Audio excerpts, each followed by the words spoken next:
வணக்கம். இன்றைக்கு என் சாஸ்திரத்தில் எச் எழுத்து குறித்து பார்ப்போம். நான் ஏன் உங்களுக்கு இந்த எழுத்துக்கள் சொல்கிறேன்னு தொடக்கத்திலே சொல்லியிருக்கேன்.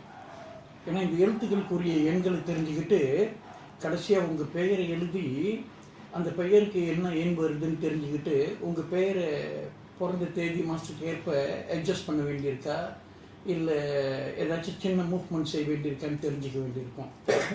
சில சமயம் பிறந்த தேதி வருஷ கூட்டு எண்ணுக்கு பொருந்தாத பேர் வைக்கும்போது பல சிக்கல்கள் வந்துக்கிட்டு இருக்கிறது இயல்பு தான். இது வழக்கத்தில் கூட சொல்லுவாங்க, அப்படி இந்த போட்டியில் நான் தோத்துட்டேன் என் பேரை மாற்றி வச்சுக்கிறேன்டான்னுக்கலாம். இது இயல்புலேருந்தே இருக்குது. அப்போ பேரும் ரொம்ப முக்கியமானது தான். அந்த பேருக்குரிய எண்கள் தெரிஞ்சுக்கணும், அந்த பேருக்குரிய குணங்களும் தெரிஞ்சுக்கணும், அந்த எழுத்துக்குரிய குணங்கள். அப்போ அந்த உங்கள் பேரை முழுமையாக எழுதி இப்போ நான் ஒவ்வொரு எழுத்துக்கும் உள்ள குணங்களை சொல்கிறது நீங்கள் அந்த அப்படியே செக் பண்ணி பார்த்தீங்கன்னா உங்கள் பேருக்கே அது பொருந்தி வரும். இன்னும் அதில் உள்ள நுட்பம் இருக்குது. இப்போதைக்கு எந்த எழுத்தோட ஆதிக்கம் இருக்குது, அது எந்த குணத்தை வெளிப்படுத்தும் அப்படின்ட்டு காலத்துக்கு காலம் சிலர்கிட்ட மாறுபட்ட குணங்கள்லாம் தெரியறதுக்கு தான் காரணம். ஒரே மாதிரி இருக்க மாட்டாங்க. ஒவ்வொரு எழுத்தோட ஆதிக்கமும் அதோட குணத்தை வெளிப்படுத்துகிற சூழ்நிலை ஏற்படும். ஸோ அதனால் இந்த எழுத்துக்களோட குணங்கள் நீங்கள் சரியாக தெரிஞ்சுக்கிட்டால் நல்லது. சில எழுத்துக்கள் அந்த எழுத்து வடிவத்தை வச்சே நம்ம தெரிஞ்சுக்கலாம், அதோட குணங்கள் வெளிப்படுது. சில எழுத்துக்கள் சில நபர்கள் மேலே நீங்கள் ஏற்றி வச்சு தான் பார்க்கணும், அந்த நபருக்கு அந்த குணங்கள் இருக்கிறதுன்ட்டு. அது உங்களுக்கு ஈஸியாக நினைவில் வைக்க உதவியாக இருக்கும். இப்போ உதாரணத்துக்கு போன முறை ஜி எழுத்தை பற்றி சொன்னேன், அது காந்திக்கு அப்படியே ரொம்ப பொருந்தி வரும் அந்த குணங்கள் எல்லாமே. அதே போல் தான் ஒவ்வொரு எழுத்தும் இப்போ நினைப்பில் இருந்தால் தான் சரியாக இருக்கும்.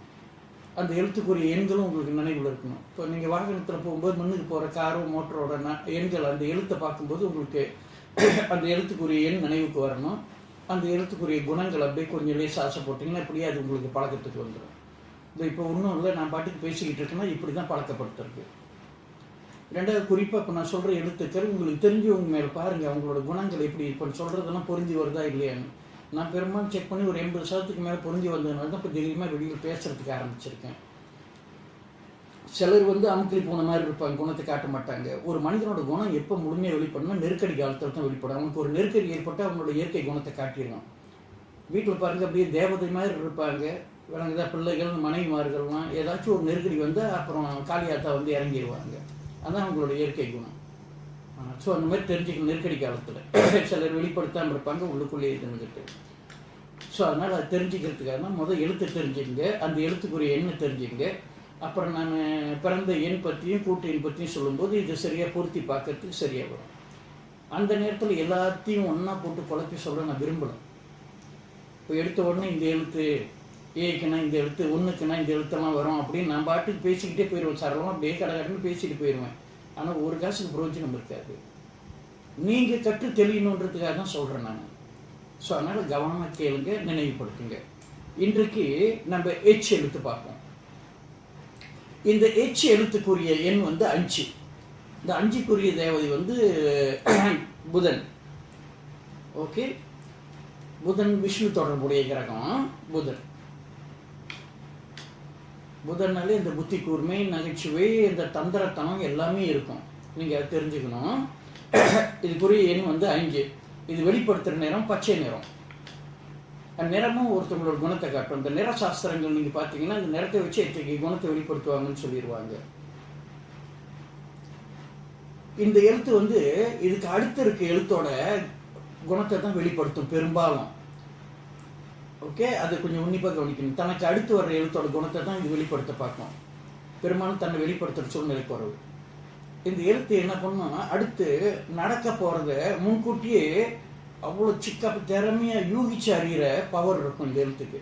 அடுத்து என்ன நடக்க போகுதுன்னு முன்கூட்டியே யூகிச்சு அறிகிற அந்த திறமை இருக்கும். எந்த ஒரு செயலும் ரொம்ப ரொம்ப ஜாக்கிரதையாக திட்டமிட்டு அதை நடத்துறதுக்கு முயற்சி பண்ணுவாங்க. வரப்போகிற ஆபத்தை முன்கூட்டியே தெரிஞ்சு கெட்டிக்காரத்தனமாக பாதுகாப்பு தேடிக்குவாங்க இந்த எழுத்த பேரில் உள்ளவங்க. ஓகே, இது பாதுகாப்பு, ஓகே, அந்த சுகமான வாழ்க்கை அமைப்பை தேடிக்கிட்டு போகிற தன்மையை வெளிப்படுத்துகிற எழுத்து இந்த எழுத்து. இந்த எழுத்தை கொண்டவங்க இத்தகைய குணங்களை வெளிப்படுத்துவாங்க. பொதுவாக இந்த எழுத்து தாராள மனப்போக்கு இருக்காது இவங்ககிட்ட. கொஞ்சம் சுயநலவாதின்னு வச்சுக்கோங்களேன், தாராள மனப்போக்கு இருக்காது. இந்த சக்தியை விரயம் பண்ணுவாங்க. வீண் செலவு செய்கிறவங்களாகவும் இருப்பாங்க. ஒரு சிலர் விதிவிலக்காக இருக்கலாம் பொதுவான கண்ணோட்டத்தில். ஓகே, சக்தியை விரயம் பண்ணுறவங்களா இருப்பாங்க, வீண் செலவு செய்கிறவங்களா இருப்பாங்க. தாராள மனப்போக்கு இருக்காது இவங்கக்கிட்ட. அப்போ தெரிஞ்சுக்கிட்டு தான் எச்சரிக்கையாக பழகணும். தன்னளவில் ரொம்ப பாதுகாப்பாக இருக்கிறவங்களா இருப்பாங்க.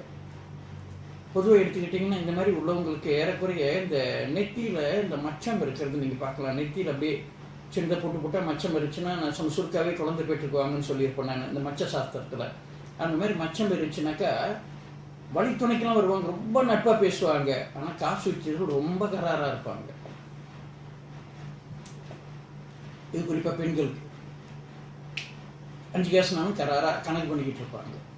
நட்பு தான். இது இவங்களோட அந்த குண இயல்பு. ஆக என்ன சொன்னேன், இது 5வது என்ன குறிக்கிறது? பச்சை நிறத்தை வெளிப்படுத்தும். தனக்கு அடுத்து இருக்கிற எழுத்தோட குணத்தை தான் பொதுவாக வெளிப்படுத்துறதா காட்டிக்கும். ஒரு நடக்க போகிறது முன்கூட்டி யூகிச்சு அறிகிற திறமை இருக்கும். எதையும் முன்கூட்டி திட்டமிட்டு ஒரு காரியத்தில் இறங்குறதா இருப்பாங்க. நடக்க போகிற ஆபத்தை முன்கூட்டியே யூகிச்சறிஞ்சு தனக்குரிய பாதுகாப்பெல்லாம் தேடிக்குவாங்க. இதில் இந்த எச்சரிக்கை, இந்த பாதுகாப்பு, இந்த சுகமான வாழ்க்கை, இந்த உணர்வுகள் அதிகமாக இருக்கும் இவங்ககிட்ட.